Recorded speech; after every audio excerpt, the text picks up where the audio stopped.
Hey, everybody. Welcome to another episode of the Couch Warrior podcast. I'm your host, Mike, and today we're going to be breaking down LFA 144.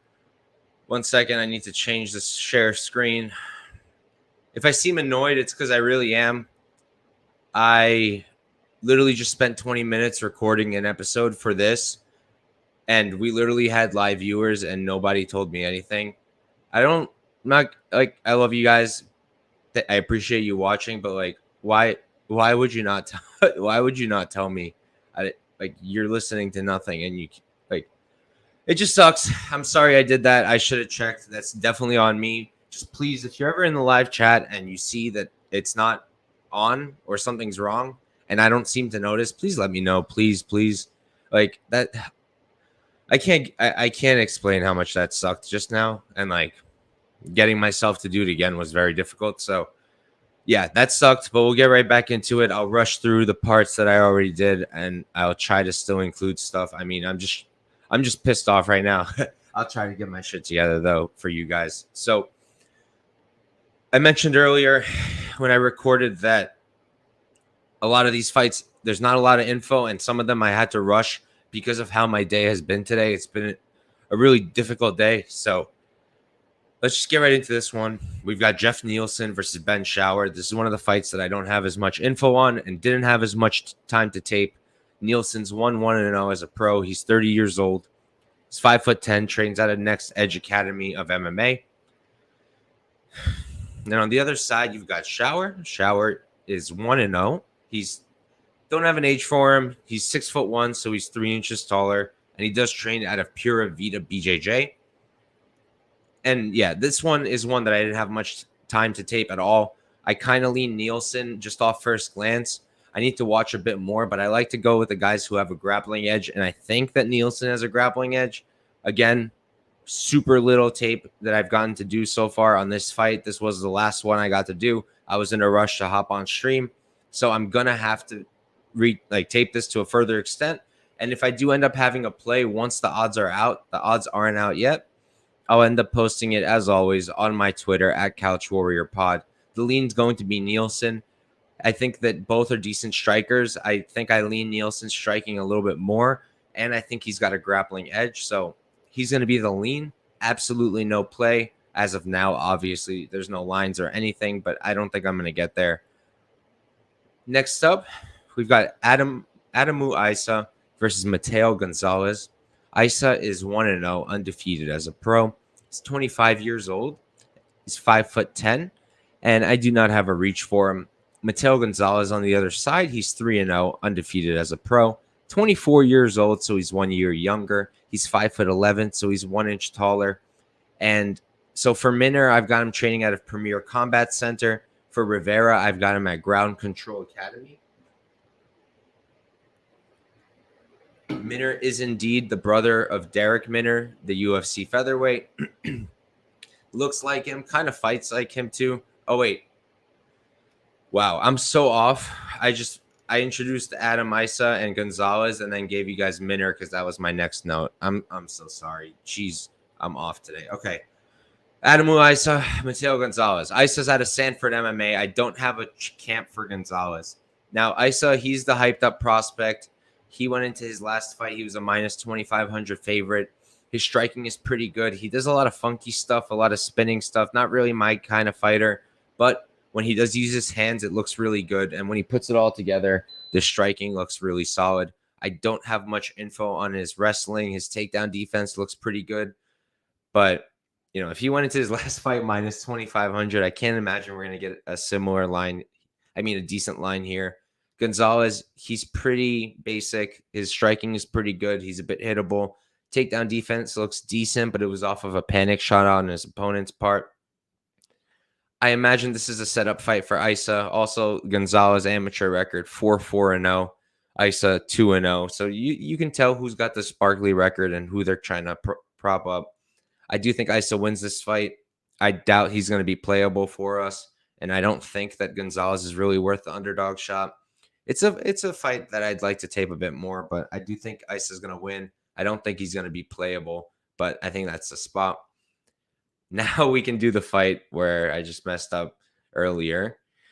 We've got Brady Minner versus Patrick Rivera. Minner is 6'2" He's 30 years old, 6 feet tall, training out of Premier Combat Center. Patrick Rivera on the other side, he's 6'3" 30 years old as well, 6 feet tall, training out of Ground Control Academy. And for this one, I have very little tape available for either guy, particularly Patrick Rivera. I only found like one fight. From what I can tell, Rivera has okay striking. He has a good right hand and nice leg kicks. Doesn't throw much output and doesn't mix it up much. Doesn't seem to have all that many weapons either. And I haven't gotten to see his grappling, whether it was defensively or offensively. Minner on the other side. This is the brother of Derek Minner, UFC featherweight. Looks like him, kind of fights like him. Does seem to have better cardio. He's not completely do or die as far as I could tell. He's got a really nice knee up the middle, nice knees to the body, good in the clinch. His distance striking is all right, nothing to write home about. But he's got 4 knockout wins, 0 knockout losses.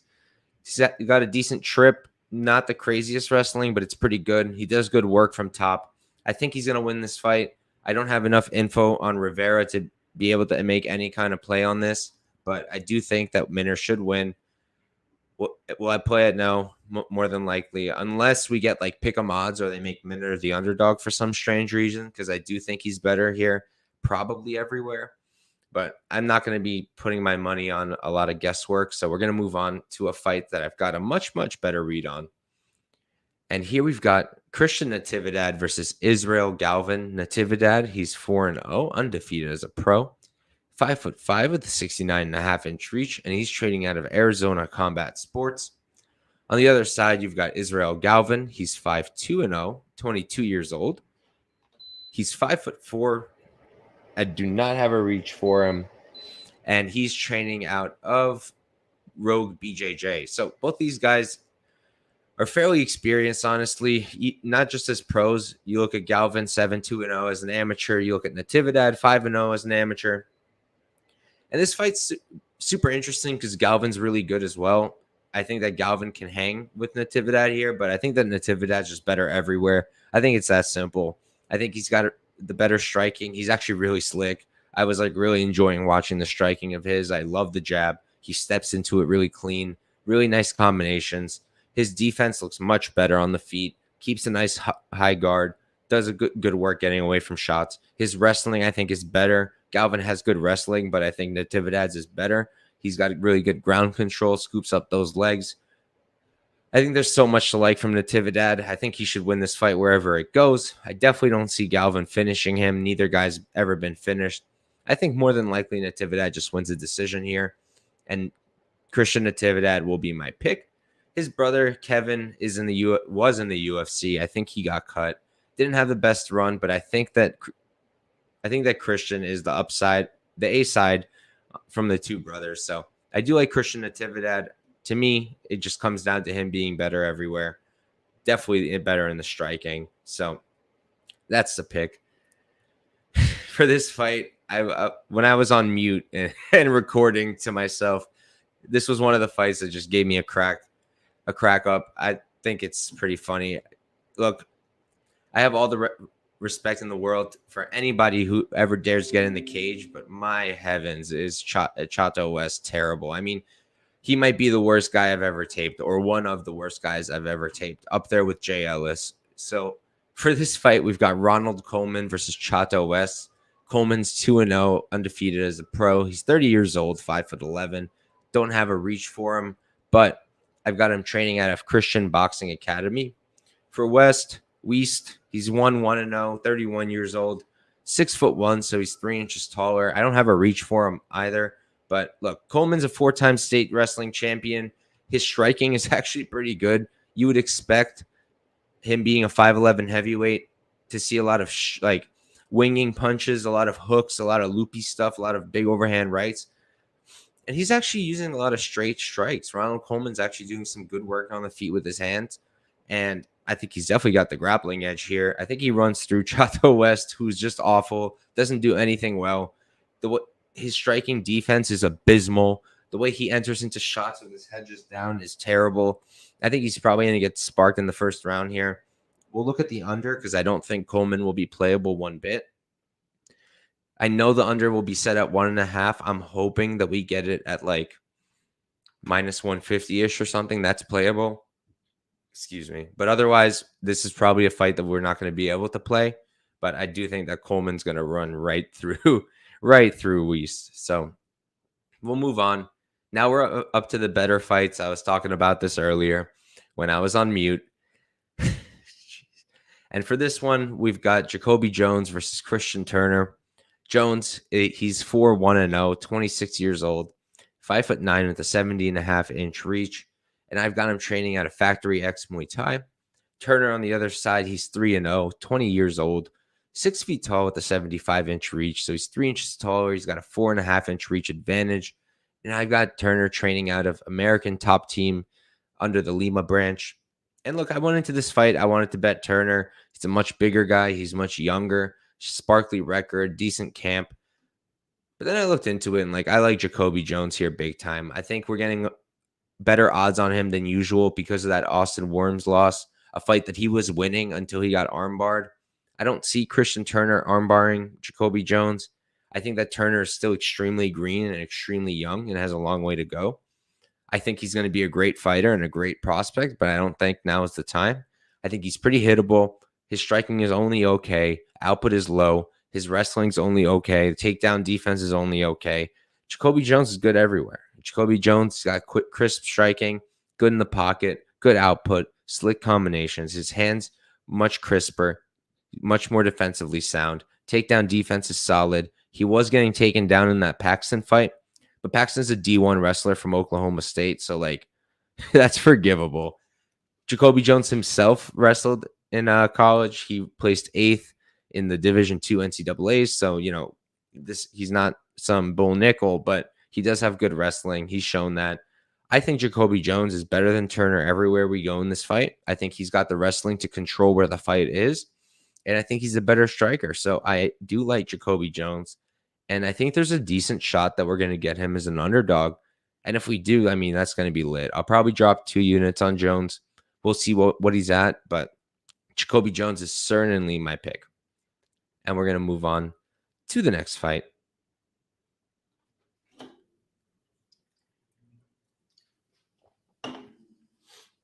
All right, so for this fight, we've got Jared Revel versus Renato Valente. Revel is 11-3-0. He's 38 years old, 6'2" with a 76-inch reach, and I've got him training out of Revolution MMA. Valente on the other side, he's 8-5-0, 30 years old. He's 6 feet tall, so he is 8 years younger. He's got a 2-inch height disadvantage. He's got a 74-inch reach, so he's got a 2-inch reach disadvantage. And I've got Alves training out of King's MMA, so he's at a great camp. I know that he also spent some time with Glover and Alex Pereira. So Renato, he's been surrounding himself with good guys. And I'll start off with this. It's hard to get a good read on Revel. There's not a lot of tape. Really, all I have to work with is that Josh Silvera fight where he was getting out grappled the whole time. But it did let me see a few things. I don't love the striking of Revel. I think he's quite hittable. I think he's pretty low output. He does have a good jab, and the combinations look solid when he's using them, but he's just not using them. Hittable himself. His takedown defense against Silvera was trash, but Silvera is a really, really good wrestler. I don't necessarily think that Alves is going to have that kind of success. Revel himself has decent wrestling, but I noticed that Revel is really willing to play off his back for subs, which is something that I don't like at all. I don't necessarily think he's going to submit Alves, who has really good BJJ himself. And it's not like this is the first big guy that Alves has fought. He fought Josh Fremd, where he looked decent and put up a good fight. And he fought Anya Ngecha, who's also a decent fighter, won that one as a big underdog. I just feel like Valente's the better striker here with very little doubt. I love his combos. He's got a decent output. He does try to counter a bit much, but I also really like his jab. Yeah, I like Valente here, or Alves, whatever you want to go with. I can't, sometimes they have different names depending on where you go. Like Tapology's got Renato Valente. LFA has not LFA, whatever.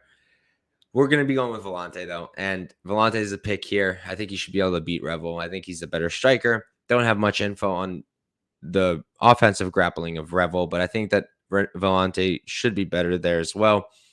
And yeah, I'll see what the odds are, but I'll probably be fading the 38-year-old with the guy who I think's got the better striking and who I don't think is going to get submitted. And we're going to move on to, all right, so these are the fights that I didn't already break down. So maybe I'll be less annoyed here, but this one was a fight that I was actually very excited to break down because Yuma is a guy who I like a lot. Here we've got Yuma Horiuchi versus Felipe Bunes. Horiuchi is 9-5-0. He's 25 years old. He's 5'6" with a 67-inch reach, and I've got him training out of Timo Yama. Bunes on the other side, he's 12-6-0, 32 years old. So he's actually 7 years older here. 5'7", so he's 1 inch taller. He's got a 71-inch reach, so he's got a 4-inch reach advantage, and I've got him training out of the Pitbull Brothers camp. And I went into this really wanting to back Yuma. I literally just taped Road to UFC, and Yuma fought Kiram, a guy who's fighting in Road to UFC coming up.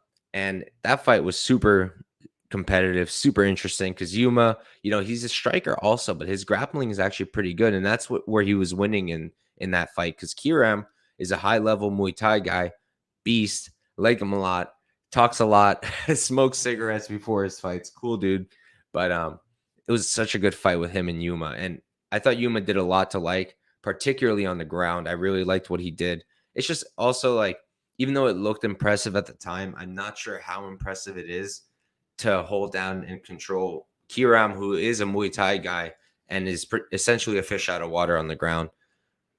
Now, my bigger issue with Horiuchi is the striking. It wasn't as good as I remembered it being. I'm not seeing him throw enough with his hands. When he is letting go, it looks good, but he's not doing it enough, and it doesn't seem like there's much of a pop there.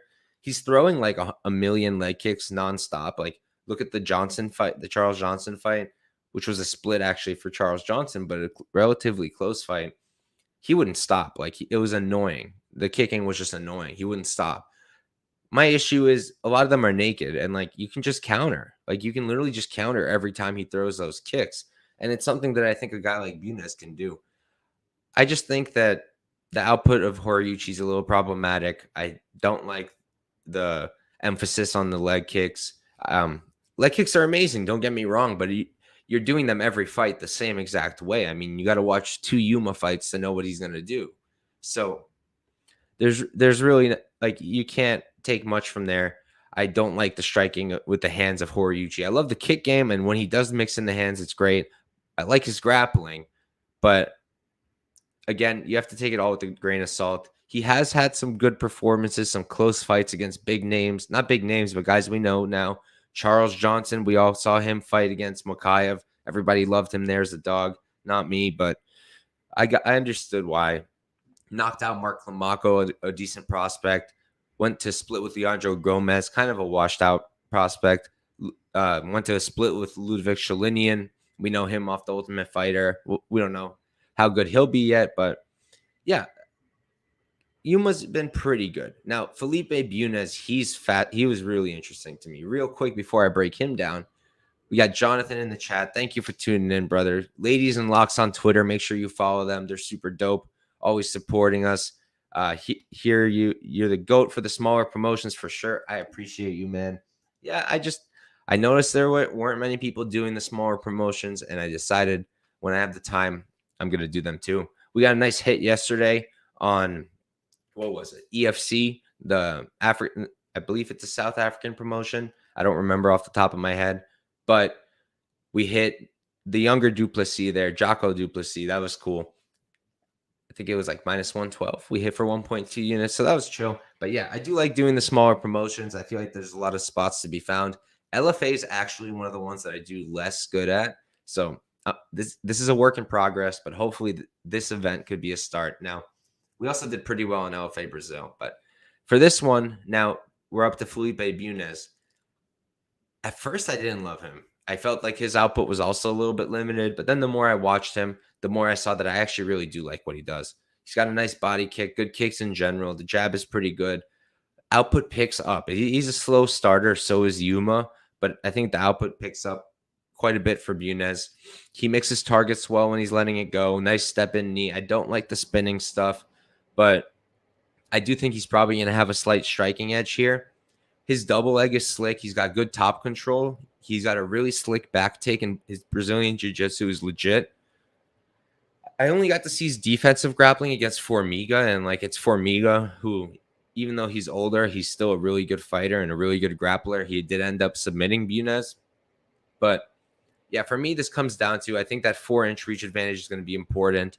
I think that Horiuchi, when he needs to get away from the striking, he depends on that grappling, and I don't think it's necessarily going to be all that available against Bunes like it was against Kiram. I think if anything, it's going to be Bunes with a grappling edge as well. So I actually have to lean Bunes. I don't know what we're going to get odds-wise. If the bookies completely just throw Yuma away and say, let's make Felipe Bunes a minus 300 favorite, I'm going to play Yuma because I do think Yuma's live.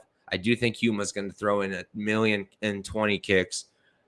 And when he throws in the hands, it looks good. The issue is he's not mixing in hands usually. And it's just like, I only need to watch 2 of your fights to know to just hit you every time you throw a leg kick. Like, it's not that difficult to figure out. So, but I do think he's live if he mixes that in. And again, I said that I give the grappling to Bunes, but it's hard to know. It's hard to know for sure because the grappling of Horiuchi has looked good as well. So it's a super close fight and probably my favorite one on the card.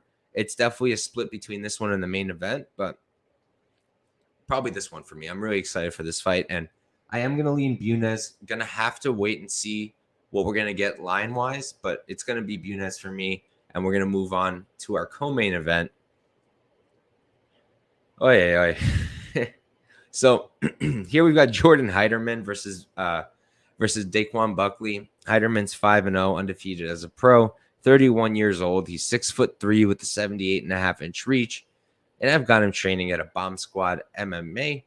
Buckley on the other side, he's 3-0, undefeated as a pro, 26 years old. He's 5'10", so he is giving up, 5 inches in height. Don't have a reach for him, but look, I'm going to be quick here. Daiqwon Buckley's out of Sanford MMA, but like he's a tiny heavyweight. He's not big enough to be a heavyweight, 5'10". You can see it. His grappling's okay against terrible competition. His jab's all right, but he's got this terrible overhand. He's extremely hittable. He gives up a ton of control time against the fence. Yeah, I am not a fan of Daiqwon Buckley. All due respect. Look, I don't think Heiderman's any good either. I hope Heiderman was on the Ultimate Fighter, right? He won one fight against Chandler Cole. Chandler Cole is god-awful himself and also a tiny heavyweight, and Heiderman gave up around there. They had to go to overtime on the Ultimate Fighter. So that wasn't a great look. Heiderman has decent wrestling. His striking is all right. Output is extremely low. The jab is good, but he could really use more combinations. I mean, his striking defense, for heaven's sake, he got hit by a spinning wheel kick from Chandler Cole. Like, Mamma mia. This is a terrible fight. I would not put a penny on here. Heiderman should win. I hope they sign him to the UFC so we can fade the hell out of him. We get to see even someone like Jordan fucking Vandera. But like, man, I'd probably even bet Hunsucker over Heiderman, to be honest. Like, maybe I'm overshooting it, but I feel like Heiderman's not very good. But I think Buckley's that much worse. So I do think Heiderman runs through him. Extremely greasy, disgusting fight that I want nothing to do with. Not going to bet it. Maybe I was going to say the under, but like I'd even consider the over 1.5 here because you look at Heiderman, he's not necessarily like on the Ultimate Fighter, he went over that number both times. So just something to think about. I do think he runs through Buckley, though. I don't see that being particularly close. And we're going to move on to the very last fight of the night. I do want to thank anybody watching. I appreciate all of you. If you started watching this from the start, I apologize if I was super grumpy when we started. I was very, very upset that I literally went 20 minutes and taped the majority of this show and then realized I was on mute. And I got really pissed off, but always helps to break down some fights, cools you down. So feeling better now. And we're up to this main event. And thank you to anybody watching. I apologize for earlier. I definitely apologize to anyone who first tuned in on time and watched me talk with no audio for 20 minutes. So I appreciate all of you guys big time. And for this fight, we've got Muin Gafurov versus Diego Silva. Gafurov 17, 4-0. He's 26 years old, 5'7", 68-inch reach, and he does still train out of Kaizen MMA, as far as I could tell. Diego Silva on the other side, he's 15, 7-0, 29 years old, so he's 3 years older.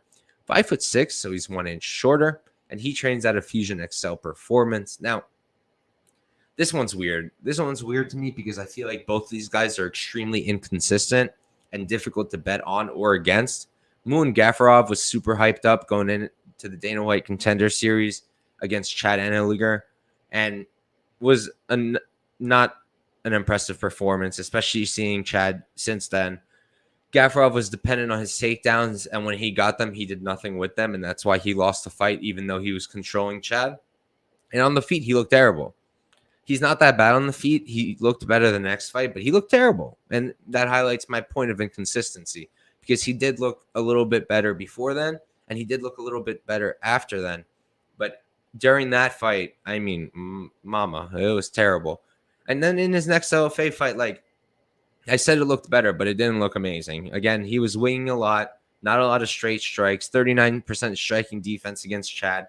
He's very wrestling dependent. And look, he's fighting a guy who's a really good counter wrestler. He showed that against Dan Argueta, the Diego Silva. That was a close 5-round fight where Silva was kind of counted out there. He was the underdog going into that. I was all over Argueta there. And Silva put up a damn good fight. He'll allow too many takedowns sometimes because he's going for a guillotine, but he's like using that guillotine as a takedown defense. Because you'll see if he sees he's not getting it, he'll post up off the head and then push the guy away rather than drop to his back. So it's like really clean what he's doing. But again, inconsistent, right? Because he looked so good against Argueta, then he goes against Oscar, and I understand that he won that fight, but I thought he lost that fight. I thought there's a better argument for Silva winning the Argueta fight than there is for Silva winning the Oscar fight. I felt that Oscar won that one. And I felt that way because Silva wasn't throwing much. He was very low output in that fight, and I wasn't quite sure what he was even really doing there. I'm not sure how you could give that fight at all to him. His striking is good. He can be a bit loopy, but in the pocket, he's really good. He's very fast, good 1-2. Focuses a bit much on the counters, but when he's letting it go, he looks great. He's got good kicks. And, like I said, bad output, but he's fighting a guy with even worse output in Muin Gafurov. I do think that if Gafurov tries to wrestle him, he's going to exhaust himself. I don't believe Gafurov's ever been 5 rounds. Diego Silva's done it twice now against Andre Sukumtat for the first time in CES, and then against Dan Argueta. Sukumtat, UFC vet. Argueta now in the UFC, so great competition. And I do like Silva to win this fight. You look at the Tapology predictions, and I mean, wow, everybody's on Gafurov. I hope that the bookmakers look at that and are like, minus 300 Gafurov, because I'll be all over Silva. I think Silva's going to win this fight. I'll play him even as minus 120-ish. I think it could be close. Gafurov could make it close, especially if we get inconsistency from Silva again.